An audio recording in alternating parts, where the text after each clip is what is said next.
السلام عليكم ورحمة الله وبركاته. ازيكم حبايبي؟ اهلا بيكم في قناتكم الرحاب ام عمر. النهارده يوم جديد من ايام اسكندريه زي ما انتم شايفين. وحشتني اسكندريه وحشتكم اسكندريه وبحر اسكندريه. احنا دلوقتي في ميامي النهارده الاربعاء، من المعديه المطروح لميامي. الفيديوهات هتنزل ان شاء الله ورا بعض. هنطمن على حاله الجو وحاله البحر، نتمشى شويه مع بعض على كورنيش اسكندريه. هنا دي المنطقه اللي هي خالد بن الوليد قدامنا هناك على طول كده. ودي كده المينا بتاعت ميامي، مينا صغيره كده قدام جزيره ميامي. وبتطلع من هنا المراكب دايما زي ما بنقول رحلات اليخت. في ظهرنا بير مسعود. تعالوا نتمشى شويه ونروح. من زمان ما صورناش، اكتر من سنتين بقالنا، نروح نشوف بير مسعود عامل ازاي وحاله الجو، ونشم ريحه البحر ونسمع صوت الموج. يلا بينا. النهارده الاربعاء 23 نوفمبر. الجو حلو جدا، الشمس طالعه، حاله البحر هاديه، ارتفاع امواج مفيش، حاجه بسيطه خالص. لكن مش عارفين الخميس والجمعه هيبقى فيه. بيقولوا الجمعه احتمال يبقى فيه نوم، الله اعلم، هنشوف مع بعض.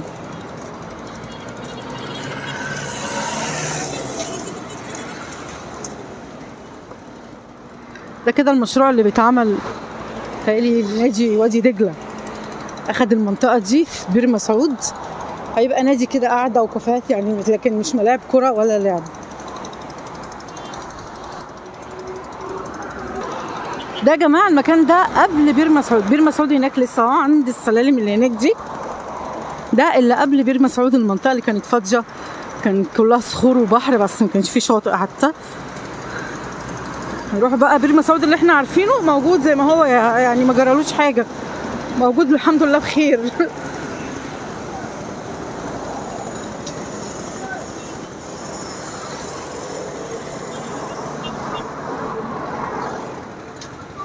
ودي المنطقه السكنيه اهو. احنا كده في ميامي، وقدامنا بقى خالص الشواطئ برضه هنشوفها. احنا المره دي بقى ايه، في اتجاهنا للي نازل البلد.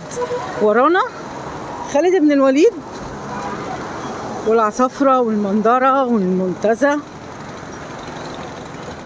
اسكندريه وجمالها مهما نبعد عنها ما نقدرش توحشنا على طول طبعا.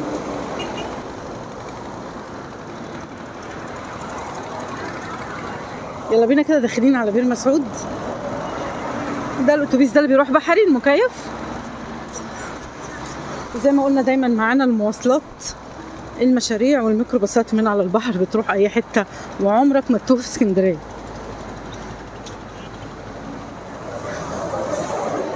ده اتوبيسات النقل العام ب3 جنيه وربع الفرد من محطه مصر، بيروح اي حته على البحر، وبيوصل لغايه ابو قير كمان، وبيدخل المعموره.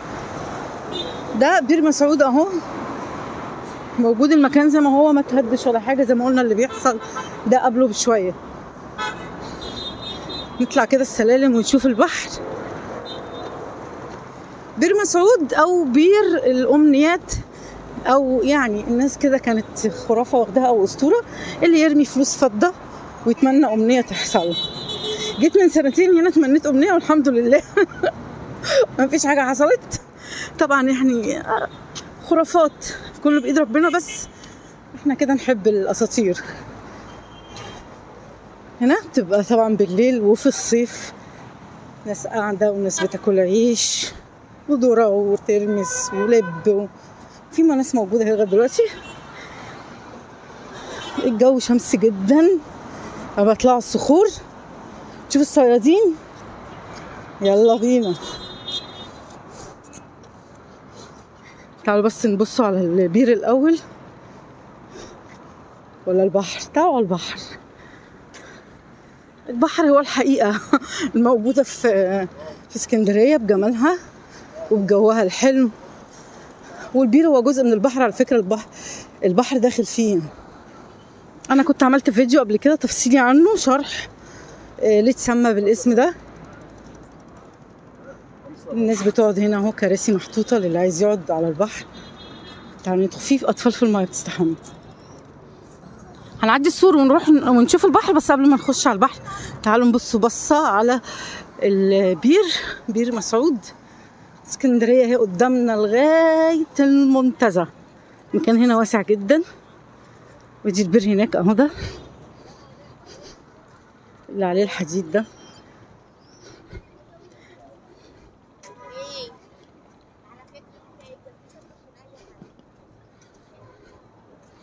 اسكندرانية كلهم طبعا بيجوا يقعدوا هنا عشان يبقوا قريبين من البحر. ده بير مسعود. ده في ناس تحت.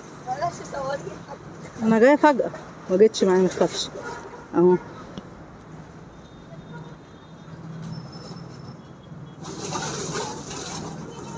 ده بير مسعود، البحر بيعدي ويعدي في البير، وفي ناس كانت زمان تنزل منه وتطلع البحر، خطر جدا.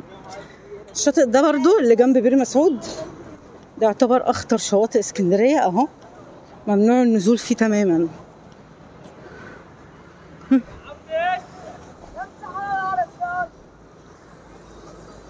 بصوا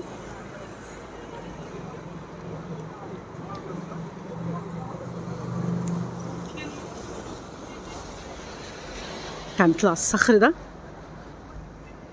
بص على البحر من كل النواحي.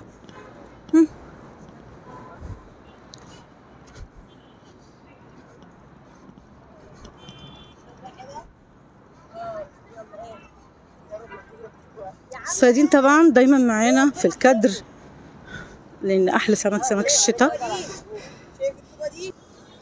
احنا على صخرة عالية والبحر تحتينا، وهناك البحر الصخر ده بيقل شوية ويبقى البحر قريب للناس، لان في ناس هناك نازلة، هي اطفال صغيرة.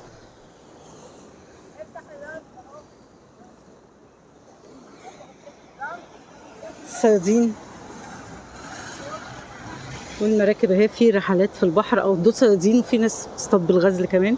اعمل لكم زوم ثواني.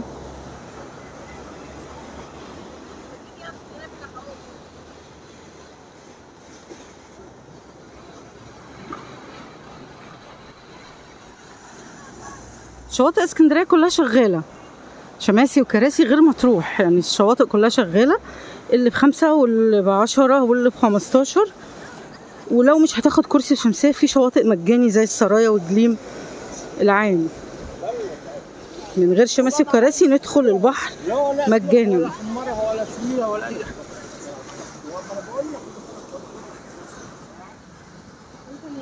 احنا طبعا ارتفاع الموج بيبقى عالي، والمنطقه دي خطر جدا. الصلاه والسلام.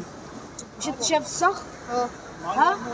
تحت مش هتلاقيه، هتنزل تحت ما انتش هتلاقيه. انتوا عايزين تنزلوا ولا ايه؟ هناك يا حبيبي، هنا خطر جدا. بس في الصيف هنا احسن. لا خطر، صيف شتاء خطر. انتوا ازاي بتفكروا؟ غريق وغويط ومالكش طول. سامعين يا جماعه؟ شباب صغير، ربنا يحميكم. ما تنزلش يا حبيبي. الشواطئ اللي قدام كلها هاديه وحلوه، وب5 جنيه ممكن تخشوا تنزلوا البحر، ممكن مجانا. لو مش هتاخد شماسي كراسي تعالى اقول لك. عارف شاطئ السرايا؟ هتخش كده ببلاش. لو ما خدتش كراسي وشماسي هيدخلك ببلاش مجانا، بدل الهم ده. لا خافوا على نفسكم انتوا، البحر ملوش كبير. شكرا. العفو يا حبيبي. عندهم يعني حوالي 12 سنه وعايزين ينزلوا في المنظر. انا بصوره خايفه. يلا بينا. الله قوة الا بالله. هنروح هناك اقرب للبحر. طبعا مكان مهمل، يعني ده لو في اي مكان تاني كان اتعمل هنا احلى قعده واحلى مكان. كفايه ريحه البحر. اسكندريه ليها ريحه، مطروح على فكره مفيش ريحه بحر. يعني تقولي ايه ريحه بحر؟ ايه ريحه اليود في اسكندريه اعلى، فاحنا علينا علامه كده في البحر اسكندرانيه يقول لك نشم ريحه البحر، بالذات في المناطق اللي فيها صخور. بصوا الاطفال هناك هم قالعين في الميه، جو حر لكن مش حر قوي يعني. طبعا شوفنا نزلنا في مطروح، اللي اول واحد ما بينزل الميه خلاص بيتاقلم عليها. سبحان الله، الحمد لله، يعني ما شاء الله. جالنا برد ولا عطسنا ولا كحينا، برغم ان احنا نزلنا في عز الشتاء.